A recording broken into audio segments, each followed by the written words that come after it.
Hey there guys, it's Toasty Fresh and I'm back with another update video to my video games collection, and this time I'm going to be focusing more on PS2 games. Last time out it was my PS1 games that I collected and a couple of PC games thrown into the mix as well, and today it's pretty much the same thing but with PS2 games. And I've just got a few for you. I've got a lot more PS2 games to show you, but I'm going to just chop them all up into manageable chunks so you don't have to bother watching me for a stupid amount of time. So I'm going to go ahead and show what I've got now. These are games that I got, PS2 games, on the run up to Christmas. I'm going to do another video on the games I actually got at Christmas, and then there's a whole bunch of games that I got just in the aftermath of Christmas. So I'm going to go ahead without any further ado and show you what I've been collecting. And first up, I've got and I've not spent any major amounts of money, so just a little bit of a spoiler. Most of them, you know, there's no super rare games or anything like that. But the first one I picked up was Ready to Rumble Boxing Round 2, so the second one of the series, and maybe about midway, and that's complete. It's got all the instructions in it and everything, and I've tried this out and it does work. And it's quite a fun game. I remember having one of them. I can't remember if it was the first one or it was round 2 that I actually had. But it's quite good. It's kind of like a boxing game, but it's more a beat 'em up really than a boxing simulator.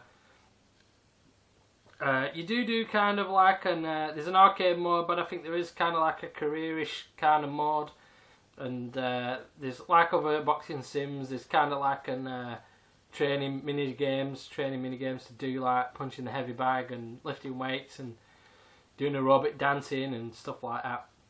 And basically you just got a lot of different characters, most of them the old racial stereotypes or that kind of thing, like surfer bums from California and things like that. So it is a pretty good game, and it only cost me 50p, so that was a pretty good pickup. Another game I got, which I got this one from Cash Converters, and that is Driven to Destruction, and that cost me 99p. And I picked this up because my girlfriend had it when she had a PS2 back in the day, and she always said this was a really good game, so I thought I'd pick it up. Plus back in my days of owning PS1, I had Destruction Derby 1 and 2, and this looks like it's a kind of Destruction Derby kind of game. So if it plays anything like Destruction Derby, it's probably going to have some fun with this game. Again, that's complete. I've still got to check if it's actually working, but probably will be. I'll just have a look at the disc. I don't think the disc is in that bad condition actually. No, there's a few scratches and things, but it should be playable. So that's a good all-round Destruction stock car racing game to have to the collection.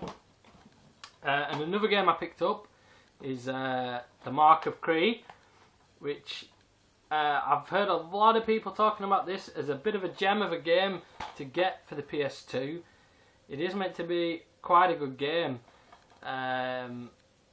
You control this kind of like Maori kind of character who's got a raven sidekick, and it's the usual saving the world from the mystical dark spells and stopping them falling into the wrong hands, yada yada yada. But it is meant to be a really good game. Sadly I haven't got the instruction booklet with that one, but I think it only cost me around about 75p, I think it was, or 50p, I'm not too sure, but around that kind of ballpark. And it is meant to be a really good game, and it's kind of got a good battle system to it. Apparently the fighting system on it's quite cool. So that was a game I thought I want to actually look at it and see what all the fuss is about, with hearing people give that one good reviews. And then another one I picked up, and I've been looking to get this for a while, but the shops that I was going to didn't have it in stock, and I actually picked this up because I was doing shopping for a person on a collecting site I go on called collections.com. There, just do that's collections with an X, as they usually say on there. And that's just a quick plug there for the website. And I was on there, we were doing like a kind of Secret Santa kind of thing, where we got each other presents and you sent them to different countries. Like I got someone in Australia, and I sent him a game that he couldn't get over there, but they play PAL games just like us in England, so I sent him a game. I managed to get ordered a copy of the game that he wanted, so I shipped it over, and while I actually hunted that game down, I actually found another game that I was looking for, and that was Kengo, Master of Bushido, and another guy, great guy on that site, Ganex as well, if you know that name. He's on Twitter, I think, as well, and he had this game as well in his collection, and I commented on it saying it's a decent game. I got it in complete as well, and it only set me back a measly 25p, which is amazing value. And this was a very underrated game, came with very little fanfare, got so-so reviews really, but it's really quite good. It's kind of a beat 'em up, but you work your way through a dojo learning to become a master samurai swordsman, and it's really good how the battles go ahead. It's very understated, there's no real music going on or anything like that. It's just you fighting another guy, and the atmosphere and everything's really good in it, I thought. And if you fight with the real swords afterwards, first you're fighting with like wooden training swords, but after when you fight with real swords you get bleeding and stuff like that, you start bleeding out. And I thought it was a pretty decent game, so if you see that, I'd definitely say it is well worth 25p or even a quid. I'd definitely pick it up and give it a try, because I enjoyed it anyway. I don't know if other people will, but I really enjoyed that game.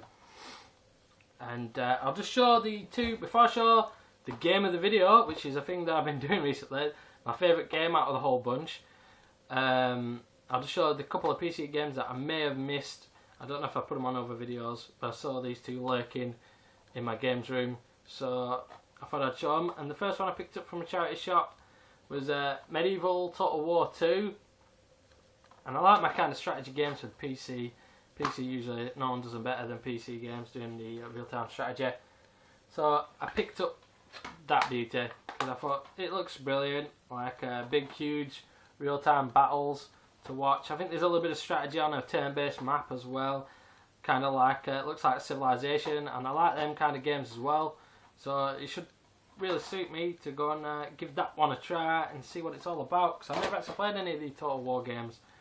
And then I also got Return to Castle Wolfenstein, the extended edition, which has got some enemy territory thing, which I think is mainly online play, so I probably won't get a lot out of that. But I'd seen this game and I think I played a real little bit of it one time, but I never played the old kind of Doom type, the original Castle Wolfenstein, and it's a very famous game, so I'm going to have a little scout out of this one, and maybe later on go back and play the old Doom kind of one.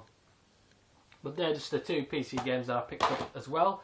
And now we go on to the game of the video, and this time it was Breath of Fire Dragon Quarter. And I picked this up because I like my role-playing games, Japanese role-playing games as well. I really like, and it's fully boxed. Not fully, well, complete. I don't know why I say fully boxed, because obviously it's boxed, but it's complete. And I got that from my local entertainment exchange, and it's in pretty good nick. Said it came from an entertainment exchange, and I think it sent me back £8, I think, something like that.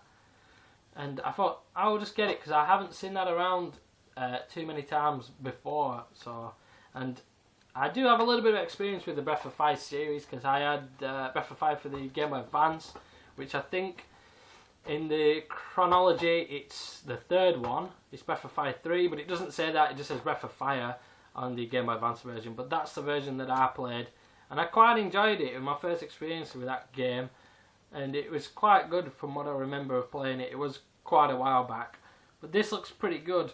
So at the moment I'm having a really tough time because I've got Jacob Coon, and I've got a whole host of other JRPGs in my collection, and I'm going to have to pick one of them. At the minute I'm still playing Star Ocean, the second story, which is one of my Let's Plays that I'm doing. But that's my favourite game of this bunch of games. Oh, in fact, I've almost forgot another one I was going to put in there as well, really quickly. I got 2 PS3 games as well to add to the PS3 pile, which is just behind me there. The one that's getting taller and taller all the time. I picked up, for $2.99 I got LA Noire, which it's got a little bit of a crack, which I didn't notice actually. So my eyesight must be failing me. And it hasn't actually got the instruction booklet. But I still say it's kind of worth it to go and play the game, because I played a little bit of it with a friend and I was intrigued by it, so I'm going to go ahead and play that. And I got myself Soul Calibur 4 for $1.99, which I thought was a bargain. So I'm a big fan of the Soul Calibur series. I started off on the very first one, Soul Blade, or Soul Edge if you're in other parts of the world, for the PS1. So this one, I've not actually played it, so great. And we get a cooler character this time with Darth Vader, even if they did say he's meant to be a bit disappointing in this. But it's cooler than just doing a lazy thing and putting someone in from Tekken like they did with Soul Calibur 2. I do need to get Soul Calibur 3 actually for the PlayStation 2, but that's a different story. And that's been this set of games for this video. Hit me up with any comments or anything like that about any of the games. If you've got any memories of them, if you've owned them or you do own them, what you think of them, and just any games that you think I might like upon seeing the ones that I've opted for. And as I always say, any likes or things like that will be greatly appreciated. And as I said before, if you didn't watch this video, enjoy the rest of your holidays if you're on them, and if not, just try and enjoy work. But I will see you next time for another video very soon, and that's all.